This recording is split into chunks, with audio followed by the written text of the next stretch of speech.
The news. The news. The news.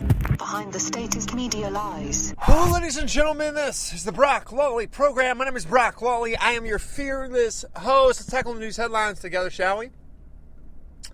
So the Trumpster, I was talking to this lady today. Super insightful. And she boiled the whole thing down to one concise thought. She said, what we have in America, via Trump and Bernie Sanders, I think both of these guys are the same kind of sword, different ends, different sharp ends, is just a non-violent revolution happening in the country. And she just full stop, period, end of sentence. And didn't really elaborate. She's just like, that's how I explain it. She's an older woman, had seen quite a few elections. It's just assessing the landscape politically and saying what you see right now politically in America. Like it, don't like the flavor it's coming in, don't like it. I mean, all that's irrelevant. All that can be debated. She says, here it is in a bullet point. Here it is, silver bullet. The nation is revolting in a nonviolent fashion. And I ended up peppering her with a question after that, which she did not answer. But I said, well, I think you're right. I think that's extremely insightful. You should be writing, teleprompter speeches for politicians.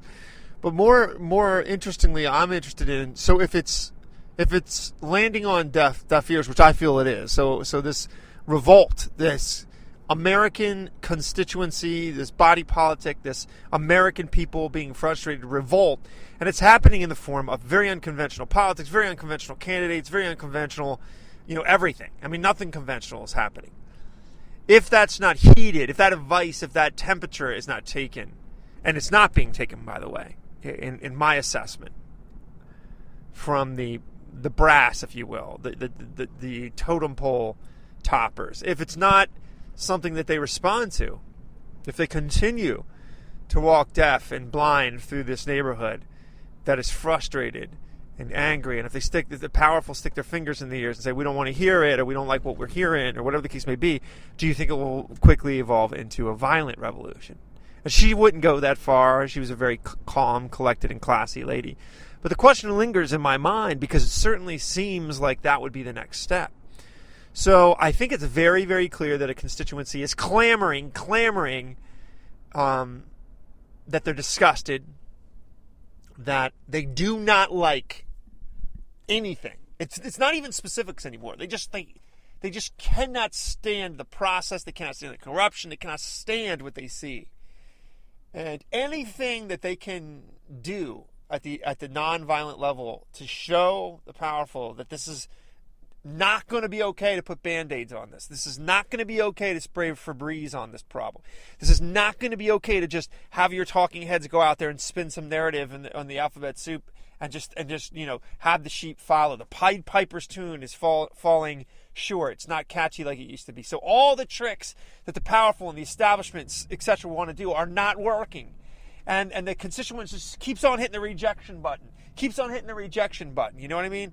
If America is Simon Cowell on American Idol or whatever, it's just rejection. Any kind of Tom, Dick, and Harry they throw up there singing the same old verse, second as the first. And yet they don't listen. They keep throwing people out on the stage that they're doing the same thing. They're not listening. They're not getting it. They're not listening. So if they're not listening to the nonviolent revolt, if they're not listening to the shot across the bow, what's next? It seems to me like what's next could get ugly. And if you had to guess, what do you think the powerful are going to do? Do you think they're going to get the message? Because I don't think so. I don't think it's in their DNA, and I don't think they understand. They have a bullheadedness about seeing the people as sheep. They have a bullheadedness about seeing them as corrallable or turnstileable. And if you read history, there's always a breaking point. And if a Donald Trump on the right and a Bernie Sanders on the left, it's not just screaming to both parties, no, we don't like what you're selling. I don't know what does. And instead of hearing the message, you have all of the same people out there telling us we're the problem. We're dumb. We don't understand it. If we only got it, if they explained it to us again. it's a fundamental flaw in thinking. And I think the heat's going up. I think it's getting dangerous. Moving on, did you know Dinesh D'Souza is going to put out another movie? I've played you guys the trailer a couple different times, audibly. I think it's going to be an awesome movie. It's just exposing so many things that I've personally thought for years, having been a conservative and knowing the left like I do. I don't know why the right has been so silent on all this stuff for years. The history of the Democratic Party, for example, is so full of stink. It's like a graveyard of just skeletons that are horrible to look at, ugly, racist, economically, doomsday-ish. And yet, the Republican Party just pulls its punches. Well, Dinesh, apparently, having done time to the tyrannical arm, has just had an epiphany in jail, and he's going to illuminate that on screen. And I think Hillary Clinton's going to get a nosebleed. But it looks awesome. I'm looking forward to it. He's probably going to do another 10 to 20 in prison for daring to fire arrows at the statist regime, at the Kim Jong-fat of America, the boyish incompetency that knows only to silence and shut up and close down and imprison and this is what the left has proven to fall back on whenever they're pushed or exposed or threatened or mocked. It's either when you expose the left for any of the faulty ideas or the consequences of their ideas or their history, or they have a couple things that they do. They say you're a conspiracy theorist. They mock you. They destroy you. And if that doesn't happen, they just straight out, naked and flagrantly threaten you. And in Dinesh D'Souza's case, the guy got thrown in prison. So, there's varying degrees but all of which is an avoidance of getting in the arena of ideas and doing business. I've just noticed that pattern my entire life. Very, very, very seldom, and it has happened. There's a few cases where it's happened, but very seldom is it the case that a Democrat or a person that disagrees with me politically will actually have the argument. It's very unusual. It's very unusual. They'll hoist names upon you, and you guys already know this. This is something that if you're in the slightest bit, if you deviate even slightly from the liberal orthodoxy, you've experienced this. If you deviate from that orthodoxy in the slightest bit and you have the courage to open your mouth, you've experienced this whole, pageant of, nonsense. Well, anyway, Dinesh D'Souza's got a follow-up movie. It's fantastic. He's using the same, the crew that he made the last movie with. I'm really looking forward to it. He's been on tour, campus in the United States, college campuses, which that in and of itself should earn him a blue ribbon of bravery. Ladies and gentlemen, Paul Johnson's writing in Forbes.com, Trump is what the U.S. needs right now. I don't know. He makes an interesting case. I don't agree with everything he's saying here, but it's a fascinating piece. He aligns the temperature of the country with Trump. He aligns the disconnect with power with Trump. He aligns the weak foreign policy with Trump, the complete and flagrant disregard for the open border with Trump. He connects the dots, I think, quite well. If you're interested in that, go ahead and read that. Bobby Jindal comes out. I'm voting for Trump. He sees negatives. He sees things he doesn't like, but he also sees a much bigger negative and thing he doesn't like in the form of Hillary Clinton. I think this is a mature attitude. I'm really not a big fan of the Never Trump crowd, to be honest with you. Wall Street Journal has that piece. Movement conservatives. I don't know what that means, but that's the term they use, movement conservatives, in the Washington Post. It's claiming movement conservatives cannot support, or not able to support, Donald Trump. It's this whole piece on that, so it's almost a totally different take. And it's not as though this piece didn't resonate with me a little bit. And basically, it's just illuminating the fact that Trump is not a stereotypical conservative. Anybody who thinks he is isn't paying attention, right? There's a ton of things that Trump is doing that I myself do not agree with policy-wise. He's just fluting from the hip. He's just. It seems as though his populist instinct, which got him this far, will kind of like slightly alter depending on the room he steps in. And I think that's to some extent an effective political skill. I think Bill Clinton had it, for example. The difference between Bill Clinton and Barack Obama is Bill Clinton wasn't an ideologue. He'd step into a room, he'd read the tea leaves, he'd play the room, and if he experienced something he thought would work, or the guy was like moldable, pliable. Barack Obama's just a dyed-in-the-wool ideologues, no correction mechanism, thus the state of the nation. Bill Clinton realized very, very early on by the rejection of the American people giving Congress back to the Republicans after several decades. He just realized, hey, this isn't working.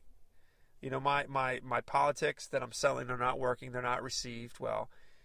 Newt Gingrich and all that sweep wave, which, by the way, Kasich was a part of that. All these guys that are now like the old guard, they all came in with these fresh ideas, and instead of just totally fighting it, Clinton ducked and weaved and went with the flow, and as a result, the Republican Congress pushed welfare reform on him, and it totally rejuvenated the economy, which, interestingly enough, Bill Clinton got credit for. So if you see the political savviness in that, I think Trump's got a lot of that kind of thing. I think he really does. I think that makes conservatives really, really uncomfortable, because I think he's compromising on things that they wouldn't compromise on.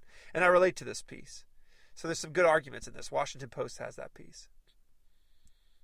There's another piece in the Wall Street Journal, and it's, quote, "Can Trump think big enough to win? Big question mark. He needs the party's support. He needs to bring the party together." This seems to be the talking point that you're going to hear everywhere. The onus is on Trump, bring the party together. I don't think this is true. The party needs to move. And why do I say that? The party's been getting its butt kicked. The party's a party of cowardice that have not been effective. Trump, on the other hand, has lined up wins further than the eye can see. If somebody needs to move, it's clearly the party, in my opinion. Christoph, the big leftist Christoph, writes an interesting piece in the New York Times. Quote, "College is closed off to conservatives." Now, here's what I'll yield to Christoph, who I normally can't stand. He gets a few points, at least, for acknowledging the obvious, which these guys almost never do, which is it's an entire incestuous, still water bog that is the university, because they will not allow ideas that threaten their own. And he recognizes that. Now, he thinks it's a wonderland. He thinks it's wonderful. But he recognizes that conservatives are not allowed in higher education. How that sits well with the left, I'll never know. I mean, I think they have such an ego about them. They think they're so right, and they're so dominant, and they're so cerebrally, far out in front of everybody else, that there doesn't need to be any kind of, you use phrase like debate's over when you think like that, right? The only person that would say something so stupid, something so non-academic, something so non-scientific, is somebody with an intellectual ego that just cannot be checked, and that is today's intellectuals. That's today's Democratic Party. How about this? Washington Post has a group of leftist writers. They come to Israel to tell the world how bad Israel is. So they fly into Israel, all these writers, to tell the world how bad Israel is. And they're going to push this book with all these pieces about how bad Israel is. It's so unbelievable to me, the cluelessness on this issue. And I could just go on and on and on. I bring Jew hatred to your eyes a lot because it matters to me. I think it's important. I think it's a dandelion or a weed on the lawn of humanity. And we've been getting out the Roundup many generations to try to beat back this horrible, evil strand of anti-Semitism, and it just keeps veering and veering and veering. And I have these Jewish friends, when I bring it up, they're like, "Oh, there's anti-Semitism everywhere." David Duke, the KKK guy, he doesn't like Jews, and I'm like, David Duke? So let me get this straight. David Duke in his weird bed sheet down there with his five friends that he's got. Zero power, zero influence, zero anything. That's a correlation to half of the Democratic Labour Party in the UK being caught and then punished for blatant anti-Semitism. That's 6 1/2 in the other in the mind of these Jews. And I'm just like, how can you be so clueless? But they are. And this slow fade, this sort of slow drift from shore of reality that we have going on is very, very hauntingly similar to the 30s and early 40s. London, ladies and gentlemen, has its first Muslim mayor. Did you know that? Now, I'll tell you this, he can't be any worse for Jews or Israel than the Red Ken was. Boris Johnson. The current mayor and a conservative was a nice change, but what you see in the UK is a gutting of that nation, that civilization. Now, the rest of the nation, from what I can tell on reading their papers and from what I can tell on YouTube, and it's been a long time, it's been a number of years since I've been to the United Kingdom. But what I can tell is there's a lot of pushback from average citizens. It's very similar to our own country, flyover state, if you will, the manufacturing part of London, the outskirts. They're just sick of it. They're sick of the influx. They're sick of the terrorism. They're sick of the burning cars in the streets when the Arabs get mad. But the leaders are just in political correct cages, locked from the inside. That's my take on it, at least. Arab men lead crime wave in Austria. And as in Germany, and I don't know how many guys are keeping up on this, the authorities actually try to cover it up. So in Germany, you got these rape gangs of all these Muslims that have been brought in under the guise of migrant workers and migrants, refugees. They're all like raping women, and it's horrible, and the citizens are terrorized by this. And instead of dealing with the problem, the authorities just decide to cover up the problem so they don't have to address it. It's unbelievable. The same thing's happening in Austria. GatesToneInstitute.org has that if you're interested in it. Check it out. Another Pakistani human rights activist, one of these reforming Muslims, these guys that you're always hearing about. Where are all the moderate Muslims? Where are all the moderate Muslims? Here's one right here. A Pakistani human rights activist murdered for not being a radical jihadist headlopper. And just last week, there was another one murdered. So all these reformists that come out and try to speak against the violence, to try to speak against violent jihad, they're just murdered. They're murdered in the streets. Does the New York Times tell you that? No, that if you bring it up, they'll call you Islamophobe. New York Times has that piece. Comrade left-wing, lefty, Marxist de Blasio in New York encourages New York citizens to boycott Chick-fil-A. You know why this isn't going to work, you fascist? Because the chicken sandwiches are delicious. That's the number one reason it's not going to work. You and your Upper East Side's friends are going to feel super self-righteous about this, and it's not going to matter at all. It's not going to matter at all. You fascist pigs. You small-minded, totalitarian fascist pigs who are trying to get people to boycott restaurants because they will not bow to you. Makes me sick.